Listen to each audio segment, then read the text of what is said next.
Sekali lagi, Shalom Bapak Ibu semua. Wow, luar biasa ya. Musik WL-nya juga mantap, puji Tuhan. Em, saya udah janjian kalau kesini harus dibuka dengan pantun, katanya begitu Bapak Ibu ya. Tapi di sini ada palang pintu gak ya Bapak Ibu? Palang pintu itu biasanya ada jawara pantun nanti dibalas lagi sama pantun. Oh babe nanti ya. Pantunnya bilang begini Bapak Ibu. Jalan-jalan ke rumah Mas Tony. Di rumah Mas Tony ketemu Om Burhan. Shalom Bapak Ibu Jemaat Harmoni. Jemaat luar biasa kesayangan Tuhan.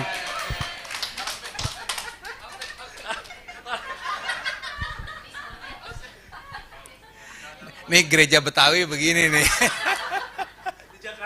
Jakarta ya. Betawi. Iya.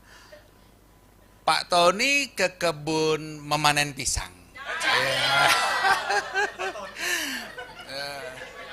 Nggak ada kan? Lagi ke kebun dia. Bawa nasi teri, pisang goreng, dan kopi. Kopi nggak boleh ketinggalan. Harmoni menikmati hadirat Tuhan bersama Pak Heri yang diurapi. Terima kasih. Baik Bapak Ibu, seperti yang telah diberikan, kita akan sama-sama belajar Bapak Ibu ya. Dengan tema kita apa? Pak WL hari ini? Pak Hasan dulu.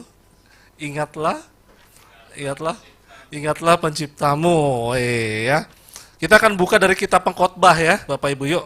Sama-sama ya, Pengkhotbah pasal 12 ayat 1 sampai 14. Kita akan baca 3 gelombang ya. Pertama ayat 1 saya baca, ayat 2 kaum bapak, kaum pria, nanti ayat 3 kaum ibu, kaum wanita. Terus 3 kloter sampai nanti ayat yang ke-14 kita baca sama-sama. Ya. Saya akan mulai dari ayat yang ke-1, nanti kaum bapak ayat yang kedua, kaum ibu ayat yang ketiga. Oke. Demikian firman Tuhan, kitab Pengkhotbah pasal 12 ayat 1. Ingatlah akan penciptamu pada masa mudamu sebelum tiba hari-hari yang malang dan mendekat dan tahun-tahun yang kau katakan tak ada kesenangan bagiku di dalamnya.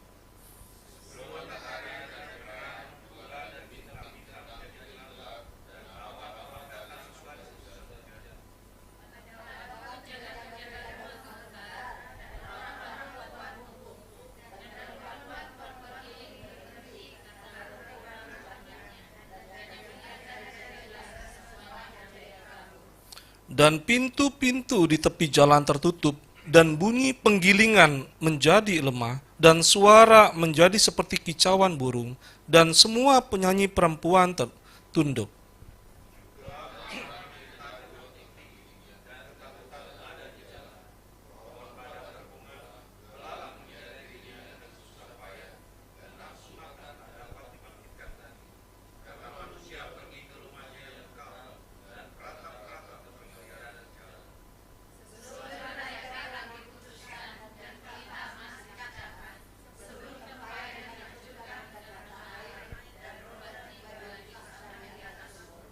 Dan debu kembali menjadi tanah seperti semula, dan roh kembali kepada Allah yang mengaruniakannya.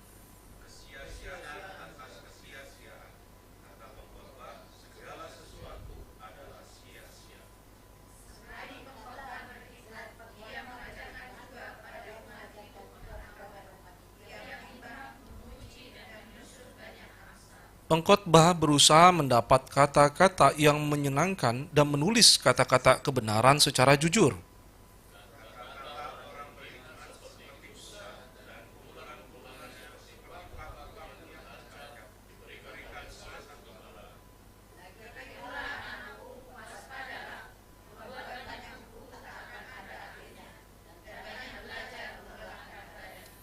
Akhir kata dari segala yang didengar ialah, takutlah akan Allah dan berpeganglah pada perintah-perintahnya, karena ini adalah kewajiban setiap orang bersama-sama, karena Allah akan membawa setiap perbuatan ke pengadilan yang berlaku atas segala sesuatu yang tersembunyi.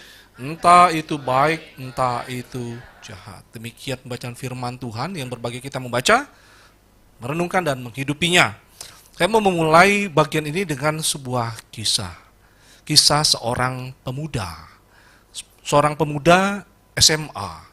Nah, anak ini adalah anak yang bisa dibilang berada. Ya, orang tuanya berada, ibunya adalah sekretaris di sebuah perusahaan pertambangan minyak, lalu juga ayahnya punya beberapa usaha tentang usaha seperti makanan-makanan begitu. Tapi anak ini jarang sekali suka ada di rumah. Anak ini seringkali ketika malam tiba, dia bisa memakai kendaraan orang tuanya dan kemudian dia pergi ke tempat-tempat. Ya, dan teman-temannya bukan teman-teman yang kebanyakan seusia dengan dia. Teman-temannya yang cukup banyak bersama-sama dengan dia adalah orang-orang yang jauh berada di atas usianya. Dia menghabiskan waktunya dengan party, foya-foya. Dengan mudahnya dia akan mendapatkan uang dari orang tuanya. Dan itu dipakai setiap hari untuk pesta, pesta, dan pesta. Teman-teman di kelasnya biasa memanggil dia Sul. Sultan.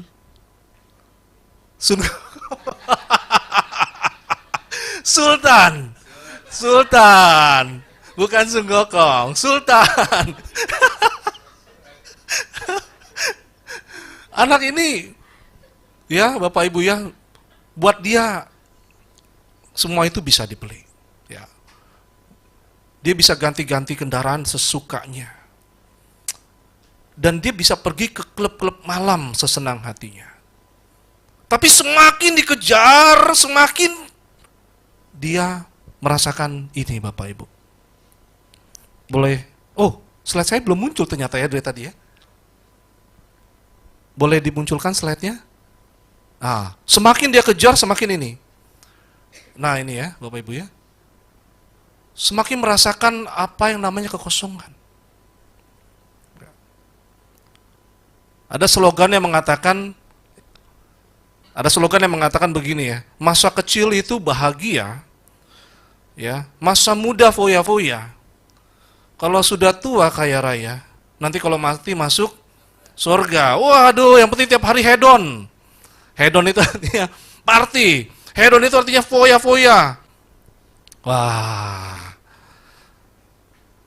Mungkin ada yang mengatakan gitu ya dalam ayat Alkitab itu. Ayat pasal yang 11 kalau kita turun sedikit Bapak Ibu ya, ayat yang 9 di situ dibilang bersukarialah hai pemuda dalam kemudaanmu.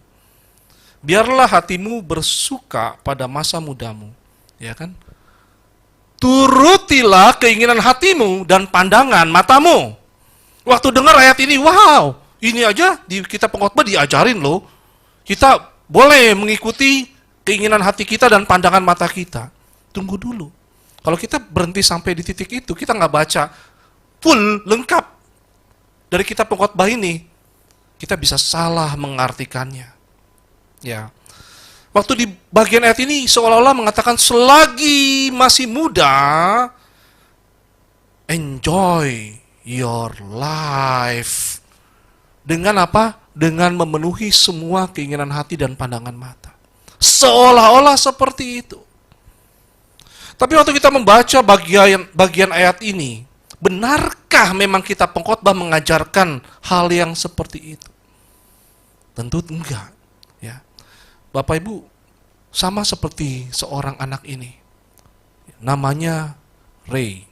Ya. Semakin dia mengejar keinginan, kesenangan dunia itu, semakin hatinya kosong. Akar masalahnya sebetulnya ada di mana? Akar masalahnya ada di mana? Bapak Ibu bisa tebak akar masalahnya ada di mana? Ada di keluarga. akar masalahnya ada di keluarga.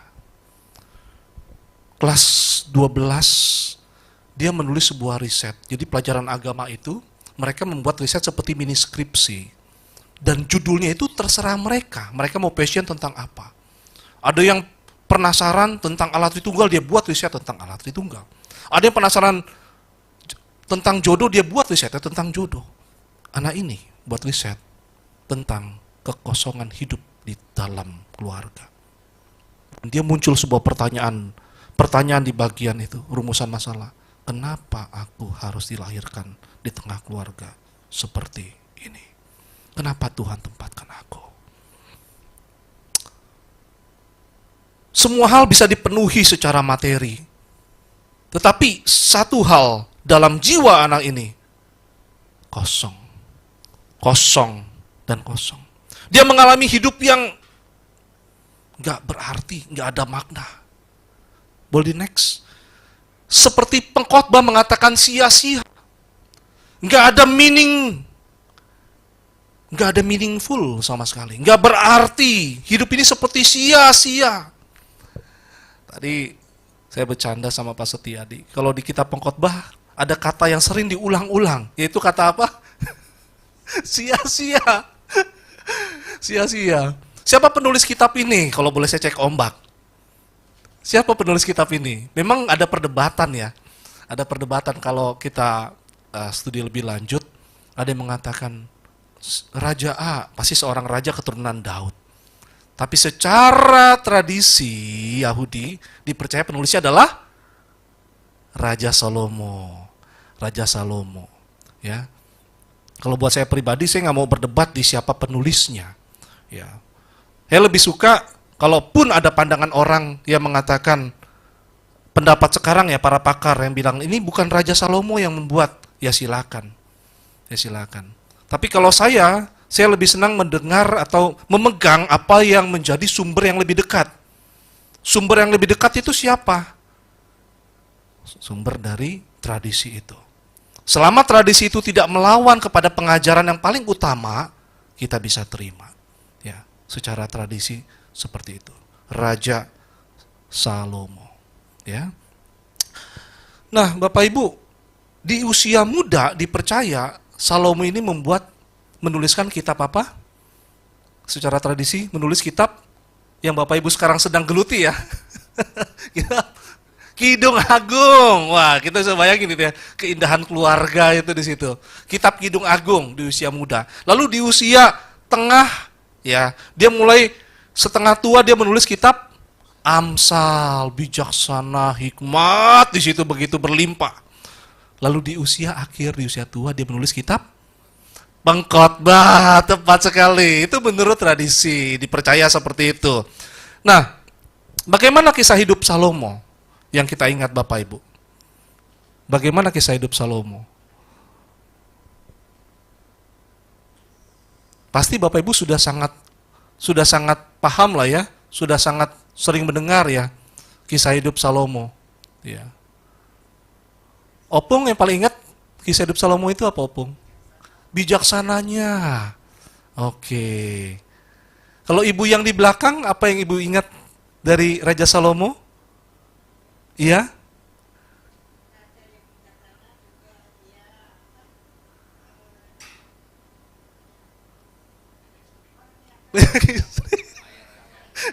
Ya, oke. Oke, ke sayap kanan gitu ya. Ibu yang paling depan nih, ibu ini. Ya? Kayak istri. Aduh. Ya, emang betul Bapak Ibu ya. Jadi Salomo ini yang dipermasalahkan itu adalah bukan cuma dia punya banyak istri. Lalu kemudian dia juga jatuh dalam dosa, ya. Dia ikut apa yang istrinya sembah. Ya. Dia ikut dalam dosa istrinya. Jadi nggak cuman dia kawin campur dengan bangsa lain, tetapi juga imannya bercampur. Betul sekali, Salomo di awal kerajaannya dia memulai dengan hikmat. Ya, tadi seperti yang Opung bilang, betul. Dia bisa memecahkan masalah-masalah ketika di awal pelayanannya, pemerintahannya dia memulai dengan hikmat. Tetapi ketika dia mulai meninggalkan hikmat, dia mulai mendengarkan bukan kata-kata hikmat. Kata-kata siapa? Istri-istrinya. Ya, Alkitab itu sebetulnya sudah mendesain kita itu seorang penolong yang sepadan dengan dia, ya. Artinya monogami itu dari Adam dan Hawa. Itu jelas. Loh, kenapa Tuhan izinkan seperti itu? Ya, kita lihat ada konsekuensi di baliknya. Sama seperti Daud, punya istri banyak. Nanti keluarganya itu akan berantem kan? Pedang itu di antara keturunannya itu terjadi, Bapak Ibu. Perebutan tahta dan seterusnya. Sampai Salomo pun nanti begitu. Kerajaannya terpecah dua. Ya, ada Rehabeam, ada Yerobiam. Terus keturunannya akan berebutan tahta. Ya. Dimulai dari apa? Masalah di dalam keluarga. Salomo mengatakan hal ini. Segala sesuatu itu sia-sia. Tapi kita kalau bilang, ya, kalau begitu ayat yang tadi yang dibilang di awal itu, turutilah keinginan hatimu dan pandangan matamu, berarti nggak tepat kalau itu langsung dipotong. Lihat dalam keseluruhan hidup Salomo. Kenapa? Karena dalam ayat yang berikutnya, kalau kita baca di ayatnya itu, semua itu akan berlanjut kepada pengadilan. Ayat yang 9. Ya. Jadi, kita nggak bisa main penggal lalu kemudian bilang, ini bagian dari ayat Alkitab. Nggak boleh. Ya. Salomo justru memberikan pelajaran penting bagi kita. Pelajaran penting tentang arti hidup yang berarti, yang meaningful. Sebelum kata-kata terakhir muncul. Kalau kata-kata terakhir, kalau orang sudah salah jalan, ambil keputusan, disebut sebagai penyesalan. Kalau yang datang di awal namanya pendaftaran. 100 Bapak Ibu di tempat ini luar biasa ya. Penyesalan. Ya. Tapi penyesalan pun, kalau kita lihat di sini, kalau penyesalan itu balik kepada Tuhan, itu kasih karunia Tuhan semata. Kalau orang menyesal dia balik kepada Tuhan, itu puji Tuhan gitu ya. Tapi jauh lebih baik lagi kita belajar dari kegagalan orang. Jangan sampai jeduk dulu, jatuh dulu, gagal dulu, baru kemudian belajar sesuatu. Nggak harus begitu juga. Kita juga bisa belajar dari kegagalan orang lain untuk menemukan hidup yang berarti, yang meaningful. Lalu pertanyaannya kalau begitu, bagaimana mengalami hidup yang berarti, yang meaningful? Ya, yang pertama, boleh di next. Yang pertama, dalam ayat yang ke-1 dikatakan, ingatlah akan penciptamu. Ingatlah akan penciptamu. Ada kata kerja di sini, ingatlah.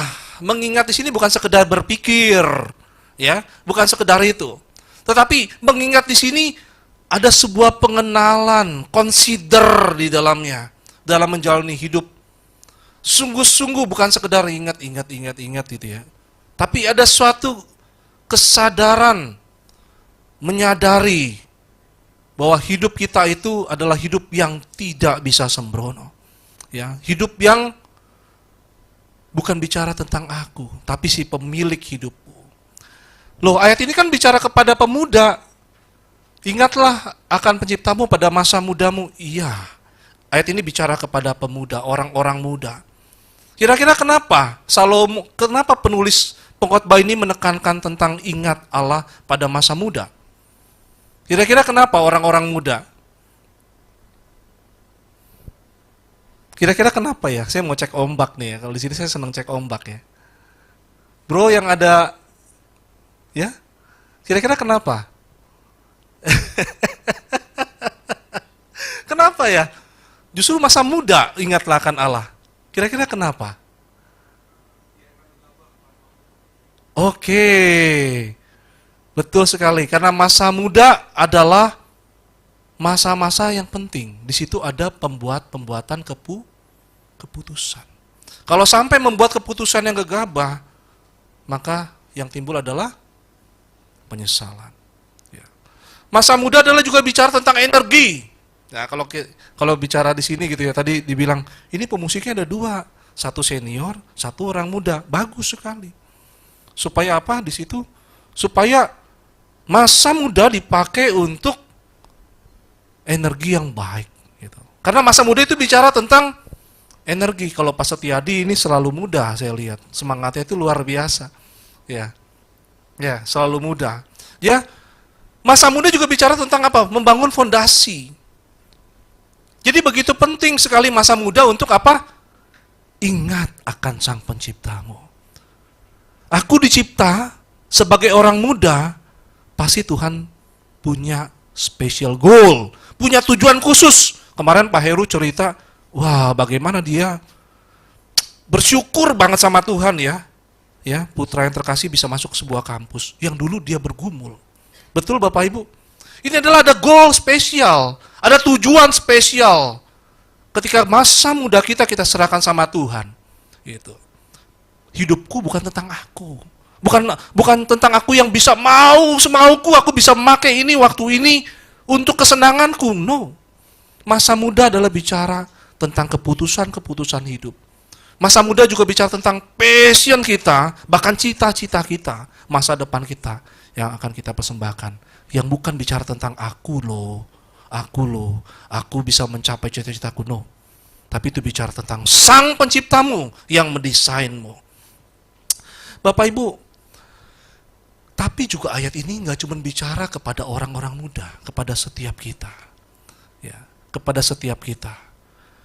Kenapa? Karena selagi kita masih diberikan kesempatan, masih punya nafas, masih diberi kesempatan, kita harus selalu juga ingat kepada Sang Pencipta. Kepada Sang Pencipta. Minggu lalu itu kami berderet 2 kali. 2 kali apa? Orang-orang yang terkasih, ya Tuhan panggil. 2 kali berturut-turut. Ya di hari satu, beda 1 hari saja. Yang pertama jemaat di tempat kami, yang kedua rekan dari Agape di Bekasi. Apa yang kita lihat di sana, bahwa hidupku adalah begitu, bukan bicara tentang aku sebetulnya, karena aku akan kembali kepada Sang Penciptaku. Ya. Ketika kita dipanggil pulang oleh Tuhan, ya,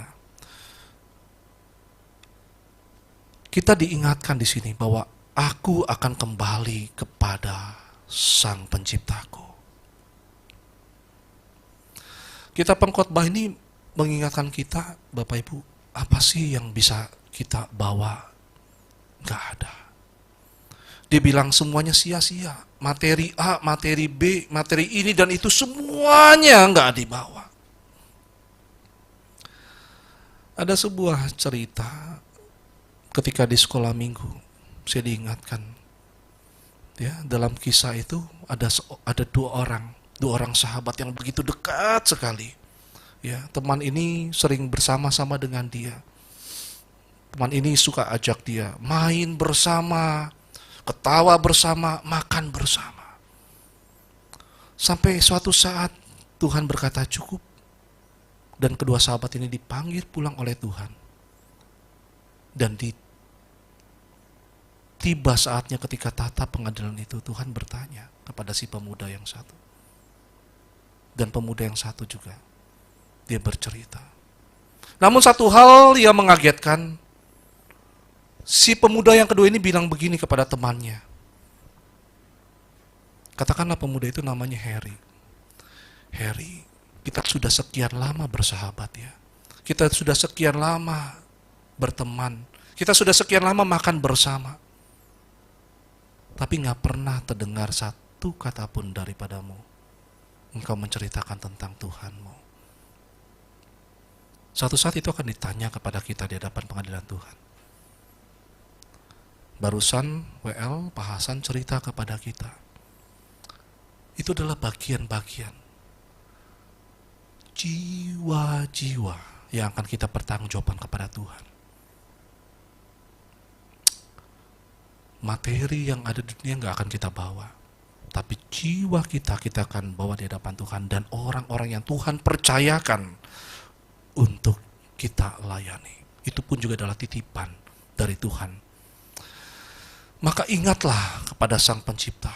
untuk mengalami hidup yang berarti. Yang kedua, Bapak Ibu, yang kedua, jalani kesementaraan dengan nilai kekekalan. Jalani kesementaraan, ini seperti kayak kontras berbeda ya, ada satu yang sementara, yang satu kekal. Tapi kita dipanggil untuk jalani kesementaraan dengan nilai-nilai kekekalan. Orang Yahudi ini begitu unik, Bapak Ibu. Mereka membuat di sini ya, membuat puisi. Tadi kalau kita baca, coba kita cermati Bapak Ibu ya. Puisinya bilang apa di situ? Ada puisi-puisi, sebelum matahari dan terang, bulan dan bintang menjadi gelap. Apa artinya ini kira-kira? Bisa gak? Kita tebak-tebak aja Bapak Ibu ya.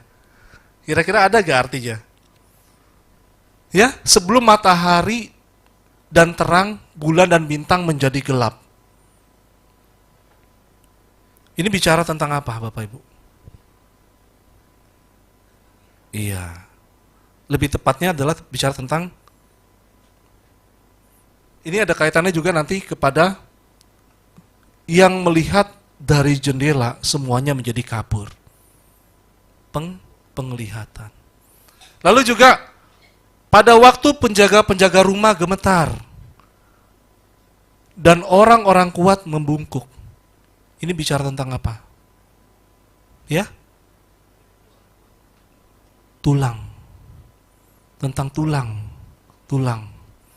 Lalu juga, nih Bapak Ibu ada yang bisa tebak kan nih? Perempuan penggiling berhenti karena berkurang jumlahnya. Ada yang bisa tebak gak? Kira-kira ini apa? Bicara tentang apa?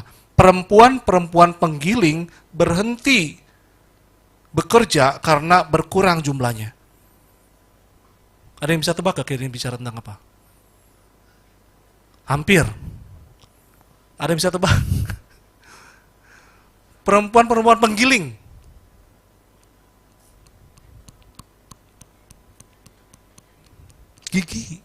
Giginya mulai tanggal.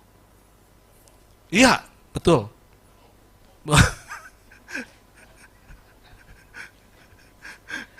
Ini bahasa puisi, Bapak Ibu ya. Nanti suatu saat pun, saya pun, kita semua akan mengalami hal yang sama kok, Bapak Ibu ya. Pasti semua akan mengalami hal yang sama. Ya, kalau Pak Hasan sekarang ganteng, nanti akan keriput. Kita akan sama semua, ya, Bapak Ibu ya. Lalu di situ dibilang, oh, ada satu bagian Bapak Ibu ya.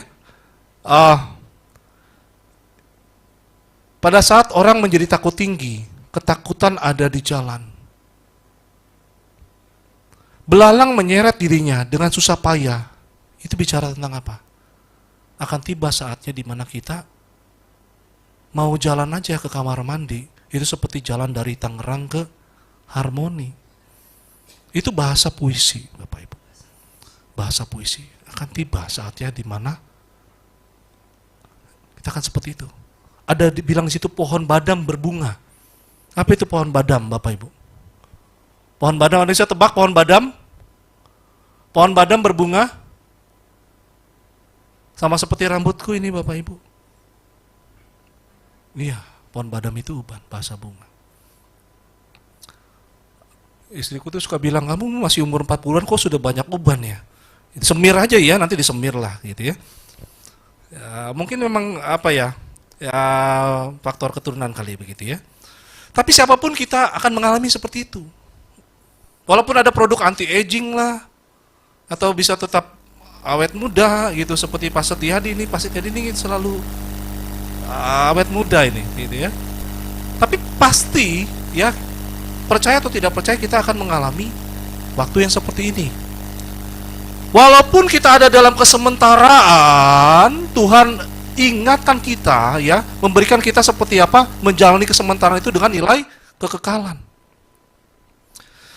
Menjalani kesementaraan itu dengan nilai kekekalan. Nah, Bapak Ibu, ada satu yang kalau kita lihat di situ, Tuhan ciptakan manusia.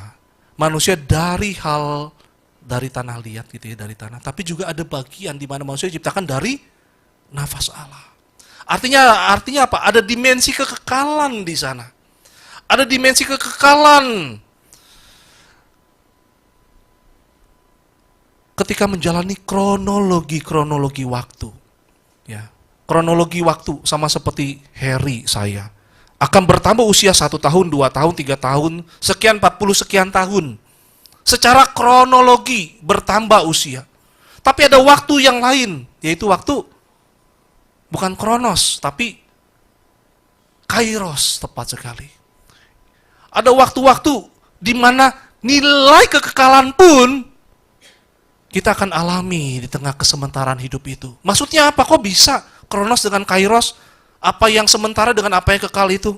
Disitulah kita diingatkan. Kalau kita menjalani kehidupan itu hanya seperti kronologi, pagi, bangun, siang, sore, malam, terus seperti itu, kita akan mengalami yang namanya hidup yang sia-sia. Tapi waktu kita menjalaninya di dalam kasih Tuhan, hal-hal yang kelihatannya sepele, yang kelihatannya sederhana, yang kelihatannya sehari, disitulah kita bisa mencicipi baiknya Tuhan. Ada seorang yang menginspirasi saya. Salah satunya namanya adalah Boksu Suciono. Dia membuat tulisan ini di akhir hidupnya dengan sebuah pernyataan iman, slogan. Tanpa Kristus semua sia-sia. Tanpa Kristus semua sia-sia. Dan waktu ingat berapa hari lalu Pak Heru, Pak D datang ke tempat kami dan khotbah di hari ulang tahun GKRI. Salah satu bagiannya di mana kami merenungkan, ini bukan bicara tentang kronologi, waktu Tuhan menambahkan 1 tahun lagi usia. Tapi ini juga bicara tentang perjalanan kairos kita bersama dengan Tuhan. Bahwa tanpa Kristus semua sia-sia. Berbagai GKRI hadir, lahir itu di dalam kairos Tuhan, termasuk harmoni di tempat ini. Amin Bapak Ibu. Ya, saya mendengar di tempat ini juga ada pos-pos PI yang luar biasa. Tapi hal yang paling khusus dari harmoni itu adalah gereja yang berbasis keluarga. Di dalam keluarga itulah apa? Bukan sekedar kita menjalani kronologi dari kecil menjadi besar, menjadi dewasa, lalu berkeluarga. Tetapi ada kairos di sana. Ada regenerasi. Itulah yang membuat gereja tetap lestari. Itulah yang membuat kehidupan orang percaya menjadi meaningful. Karena apa? Karena ada kairos di sana. Ada nilai kekekalan yang diajarkan. Saya senang sekali kalau ke tempat ini melihat ada orang-orang muda, ada orang-orang tua bersama-sama melayani, memberikan semangat yang luar biasa. Itu bagian dari kita mengecap kairos Tuhan di tengah kesementaraan hidup sebetulnya. Yang ketiga, yang terakhir, saya diberikan kode. Yang ketiga, yang paling terakhir apa? Takutlah akan Tuhan. Akhir kata dari segala yang didengar ialah takutlah akan Allah. Dan berpeganglah pada perintah-perintahnya. Karena ini adalah kewajiban setiap orang. Bapak Ibu, takut akan Tuhan ini menjadi penekanan yang ketiga. Jadi untuk mengalami hidup yang meaningful, hidup yang berarti. Yang pertama apa Bapak Ibu ingat? Ingatlah akan pencipta. Yang kedua, jalani kesementaraan hidup kita dengan nilai-nilai kekekalan. Dan yang ketiga, takutlah akan Tuhan. Ini begitu sangat kental sekali ada dalam kitab pengkhotbah.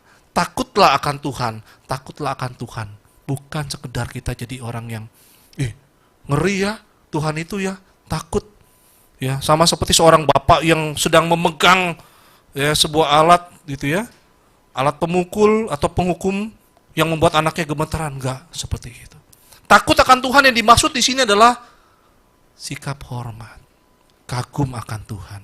Ya, penghargaan, respect yang mendalam akan kekudusan Tuhan, akan kasih Tuhan.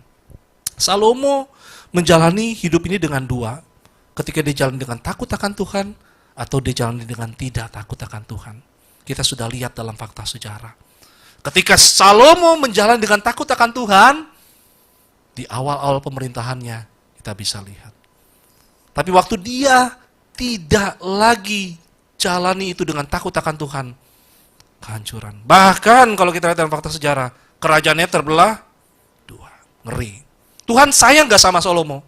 Sayang. Tapi tetap ada konsekuensi dosa. Tetap ada konsekuensi dosa. Jadi jangan dipikir, saya kan anak sayangan Tuhan. Tuhan mengasihi anaknya, tetapi juga Tuhan mengajar dan menghajar anak yang dikasihinya. Jadi jauh lebih baik Salomo berbicara kepada kita saat ini. Takutlah akan Tuhan. Kembali ke kisah anak yang pertama saya buka dengan kisah anak itu. Anak ini kisahnya sebetulnya rumit sekali Bapak Ibu dalam keluarga. Sampai peributan luar biasa dalam keluarga dan satu kata muncul di antara suami dan istri. Kata berpisah. Divorce. Lalu kemudian singkat cerita keributan ini sampai terdengar ya kepada salah seorang di sekolah kami. Itu ada semacam kayak mungkin Bapak Ibu pernah mendengar namanya itu Ibu Charlotte ya, dia di bagian parenting ya. Kemudian dengan timnya melakukan konseling, lalu kemudian melayani keluarga ini. Serusak apapun keluarga, ketika kasih karunia Tuhan itu hadir, pasti akan dipulihkan, direstorasi. Pelan, lalu mulai dipulihkan. Dan efeknya adalah kepada anak ini juga. Efeknya kepada anak ini. Dan anak ini barulah di kelas 12. Di kelas 12 itu, dia bergumul dengan kehidupannya. Dia memikirkan apa yang akan dilakukannya, dan keluar semua yang menjadi kepahitannya. Jadi ada satu waktu di kelas 12 itu mereka mencurahkan gitu Bapak Ibu ya, apa yang menjadi unek-uneknya di hatinya ketika mereka akan meninggalkan sekolah. Di situ juga dia keluar unek-unek tentang keluarga. Namun satu hal yang tadi ketika Tuhan sudah memulihkan orang tuanya, itu akan berimbas kepada anaknya. Suami dan istri kembali berbaikan.